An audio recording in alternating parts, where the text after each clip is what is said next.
লোকসভা ভোটের আজ চতুর্থ দফা। আজ 9টি রাজ্য এবং একটি কেন্দ্রশাসিত অঞ্চল জুড়ে মোট 96টি আসনে ভোট রয়েছে এবং তার মধ্যে আজ আমাদের রাজ্য অর্থাৎ পশ্চিমবঙ্গের 8টি যে লোকসভা কেন্দ্র রয়েছে সেই কেন্দ্রে আজ ভোট গ্রহণ প্রক্রিয়া চলছে। ইতিমধ্যেই শুরু হয়েছে সেই প্রক্রিয়া। ইতিমধ্যেই আমাদের সঙ্গে রয়েছেন বহরমপুর থেকে সরাসরি আমাদের প্রতিনিধি রিয়া মাঝি। আমরা কথা বলবো তার সঙ্গে। রিয়া, আমরা জানি যে বহরমপুর যে কেন্দ্রটি রয়েছে সেই কেন্দ্রটি কিন্তু যথেষ্ট গুরুত্বপূর্ণ, কেননা এই কেন্দ্রটি অবশ্যই অধীর রঞ্জন চৌধুরী তার গড় হিসেবে পরিচিত এবং এই মুহূর্তে তুমি যেই কেন্দ্রতে দাঁড়িয়ে রয়েছো সেই কেন্দ্রে কি ইতিমধ্যেই ভোট গ্রহণ প্রক্রিয়া শুরু হয়েছে? কি কি ছবি দেখতে পাচ্ছ?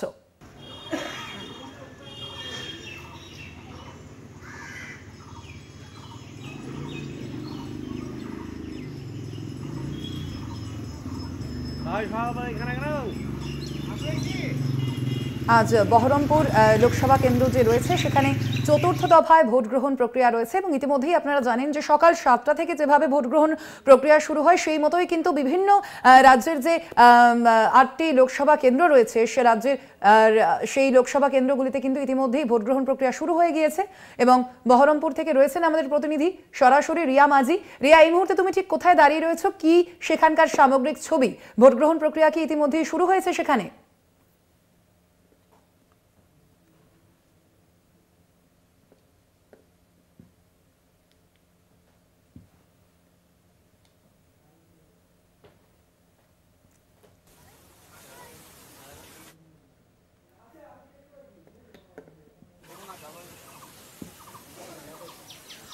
অবশ্যই রিয়ার সঙ্গে তো আমরা কথা বলবোই, কিন্তু তার পাশাপাশি আপনাদের জানিয়ে রাখি যে আজ শুধুমাত্র কিন্তু বহরমপুর লোকসভা কেন্দ্র নয়, তার পাশাপাশি আরো 7টি যে লোকসভা কেন্দ্র রয়েছে অর্থাৎ কৃষ্ণনগর, আসানসোল, রানাঘাট, বোলপুর, বীরভূম, বর্ধমান পূর্ব এবং বর্ধমান দুর্গাপুর সেই কেন্দ্রগুলিতেও কিন্তু ভোট গ্রহণ প্রক্রিয়া রয়েছে। এবং বহরমপুর যে লোকসভা কেন্দ্র রয়েছে অর্থাৎ অধীর গড় হিসেবে পরিচিত এই বহরমপুর লোকসভা কেন্দ্র, বাড়তি নজর থাকছেই এই লোকসভা কেন্দ্রের দিকে, কেননা এই যে লোকসভা কেন্দ্র রয়েছে সেই লোকসভা কেন্দ্রের কিন্তু 5 বারের সাংসদ অধীর রঞ্জন চৌধুরী এবং এই যে 2024-এর ভোট সেই ভোটেও কি অধীর রঞ্জন চৌধুরীর উপরই আবারও আস্থা রাখবে সাধারণ মানুষ? সেদিকে কিন্তু অবশ্যই প্রশ্ন রয়েছে। অপরদিকে এই যে কেন্দ্র অর্থাৎ বহরমপুর লোকসভা কেন্দ্র সেখানে কিন্তু তৃণমূল প্রার্থী করেছে ইউসুফ পাঠানকে। অবশ্যই তিনিও হেভিওয়েট প্রার্থী, যদিও তাকে বারংবার বহিরাগত এই শব্দবন্ধ শুনতে হয়েছে বিরোধী শিবির থেকে। বহরমপুর থেকে রয়েছেন সরাসরি আমাদের প্রতিনিধি রিয়া মাঝি। রিয়া, এই মুহূর্তে তুমি ঠিক কোথায় দাঁড়িয়ে রয়েছো? সামগ্রিক ছবি সেখানকার কি?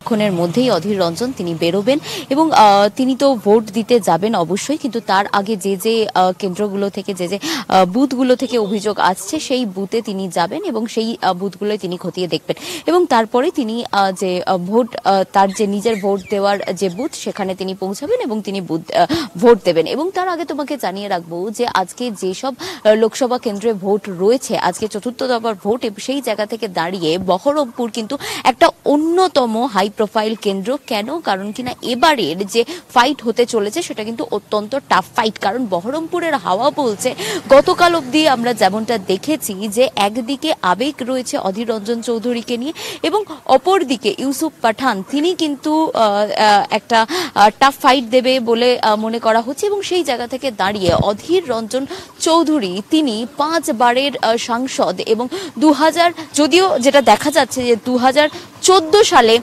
তার যে ভোটের ব্যবধান ছিল যে প্রায় 3.5 লক্ষ ভোটে তিনি জয়যুক্ত হয়েছিলেন এবং তারপরেই যেটা দেখা যায় যে 2019-এ সেই ব্যবধান কিন্তু অনেকটাই কমে আসে, 80 লক্ষতে নেমে যায় এবং তারপরে 2021-এর যে বিধানসভা ভোট ছিল সেখানেও দেখা যায় যে তৃণমূল কিন্তু সেখানে প্রথম সারিতে ছিল, তারপর বিজেপি, তারপর একদম শেষে কিন্তু ছিল কংগ্রেস।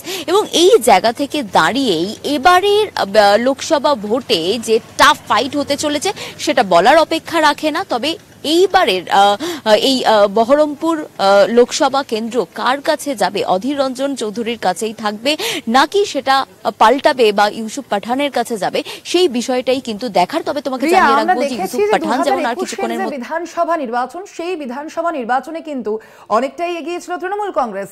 7টি যে আসন ছিল তার মধ্যে 6টি আসনে জয়লাভ করেছিল তৃণমূল কংগ্রেস এবং শুধুমাত্র একটি আসন পেয়েছিল বিজেপি।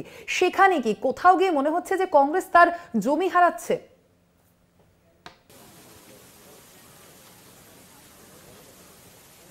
একদমই স্বর্ণালী, তুমি যেমনটা বললে এবং যে সিকোয়েন্সটা আমরাও দেখলাম 2014 লোকসভা, 2019 লোকসভা এবং তারপরে 2021 বিধানসভা, এই যে পরপর সিকোয়েন্সগুলো, সেখানে কিন্তু অধীর রঞ্জন চৌধুরী বা কংগ্রেসের কিন্তু আস্তে আস্তে পতনই হয়েছে।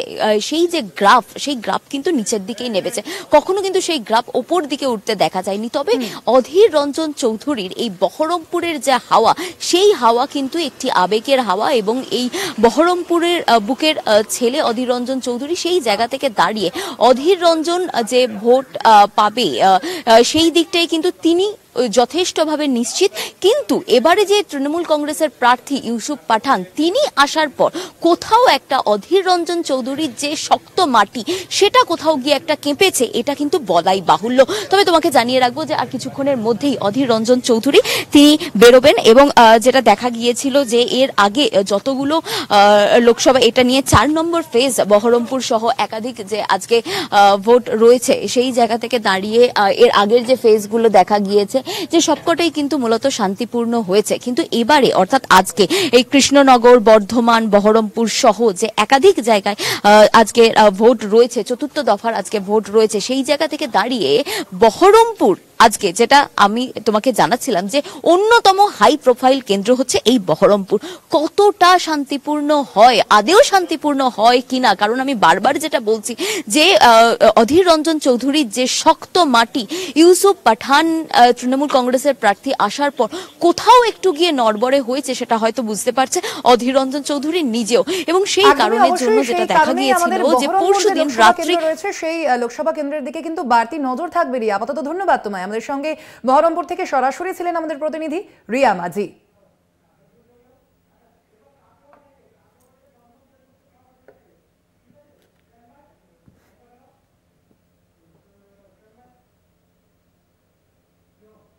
অন্যদিকে আপনারা জানেন যে আজ যে 8টি লোকসভা কেন্দ্রে ভোট রয়েছে তার মধ্যে বর্ধমানের 2টি কেন্দ্র রয়েছে, অর্থাৎ বর্ধমান পূর্ব এবং বর্ধমান দুর্গাপুর। সেই বর্ধমানের কাটোয়া থেকে রয়েছেন আমাদের আরো এক প্রতিনিধি চন্দন সেনগুপ্ত। সরাসরি চলে যাব তার কাছে। চন্দন, এই মুহূর্তে তুমি ঠিক কোথায় দাঁড়িয়ে রয়েছো? সেখানকার সামগ্রিক ছবিটা ঠিক কি? এখনো পর্যন্ত কি ভোট গ্রহণ প্রক্রিয়া শুরু হয়ে গিয়েছে? 7টা তো বেজে গিয়েছে। সোনালি, দেখো আমি দাঁড়িয়ে রয়েছি কাটোয়া যে 270 নম্বর বিধানসভা রয়েছে, সেই 270 নম্বর বিধানসভার 192 নম্বর বুথ।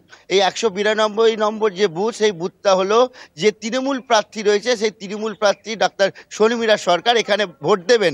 কিন্তু সকাল থেকে যে চিত্রটা আমরা দেখছি, লম্বা ভিড় হয়েছে, লাইন রয়েছে, কিন্তু এখনো ভোটদান পর্ব শুরু হয়নি। তার একটাই কারণ, ইভিএম এর গোলযোগ হয়। পরবর্তীকালে সেক্টর অফিসার এসে ইভিএম চেঞ্জ করে দেয়। এখন মক পোল হচ্ছে, এরপর কিন্তু ভোট প্রক্রিয়া শুরু হবে। তো আমি কথা বলার চেষ্টা করব। এখানে অনেক বয়স্ক মানুষ রয়েছে এবং মহিলা রয়েছেন। আপনি কতক্ষণ এখানে অপেক্ষা করছেন? এই আধ ঘন্টা হবে। তো কি মনে হচ্ছে? এখন তো ভোট শুরু হলো না। এখানে তো হয় না কেন, সেটাই তো চিন্তা, কখন হবে। হ্যাঁ, একদম স্বর্ণালী, তুমি শুনতে পেলে। আমার সঙ্গে একজন রয়েছে, দেখো, একজন প্রতিবন্ধী মহিলা। তিনিও কিন্তু সকাল থেকে, আমরা এসছি প্রায় 1 ঘন্টা হয়ে গেল, তিনিও কিন্তু এখানে অপেক্ষা করছেন। আপনি এই অবস্থায় অপেক্ষা করছেন কতক্ষণ? 1 ঘন্টা হবে। 1 ঘন্টা। একটু তাড়াতাড়ি হলে ভালো। হ্যাঁ, একটু তাড়াতাড়ি হলে ভালো হতো, তার জন্যই আসা। একটু তাড়াতাড়ি দিয়ে চলে যাবে, রোদ্দুর উঠে যাবে, গরম পড়ে যাবে, তার জন্য এসছি, তাড়াতাড়ি দেব। একদমই স্বর্ণালী, আমি দূরে দেখাতে বলবো লম্বা লাইনটা তুমি দেখতে পাচ্ছ। এই স্কুলে 2টো বুথ রয়েছে, সেই 192 এবং 191, এবং এই 2টো বুথে এই যে লম্বা লাইনের ছবিটা, সকাল সকাল মানুষ কিন্তু চলে এসছে ভোট দেবে বলে। কারণ তারা চাইছে না যে এই যে রোদ গরম, এই উপেক্ষা করেই কিন্তু সকাল সকাল তারা ভোট দিয়ে তারা বাড়িতে কাজকর্ম বা অন্যান্য কাজকর্ম সারবে।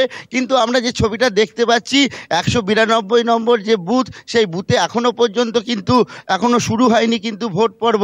ইতিমধ্যেই কিন্তু প্রায় 20 থেকে 25 মিনিট সময় অতিক্রান্ত হয়ে গেছে। তুমি ছবিটা দেখতে পাচ্ছ, মহিলাদের লম্বা লাইন। আমি একবার বলবো, একবার জিজ্ঞেস করবো যে কতক্ষণ ওয়েট করছেন আপনি? 1 ঘন্টা। 1 ঘন্টা। ভোট কতক্ষণ লাগবে? লম্বা লাইন। আধ ঘন্টা তো লাগবেই। সকাল সকাল কেন এলেন? ভোট দেওয়ার জন্য। না, এত সকালে? রোদ রোদ। রোদ। কোথায় বাড়ি? এখানেই বাড়ি। হ্যাঁ, অবশ্যই কি করে বর্ধমান পূর্ব যে এই তো লোকসভা 1 ঘন্টা কেন্দ্র ধরে। রয়েছে, চন্দন, সেদিকেও আমাদের নজর থাকবে। তবে আপাতত ধন্যবাদ তোমায়। আমাদের সঙ্গে ছিলেন কাটোয়া থেকে আমাদের প্রতিনিধি চন্দন সেনগুপ্ত সরাসরি। আজ রাজ্যের 8টি লোকসভা কেন্দ্রে ভোট রয়েছে, অবশ্যই সেদিকে সকাল থেকেই আমাদের নজর রয়েছে।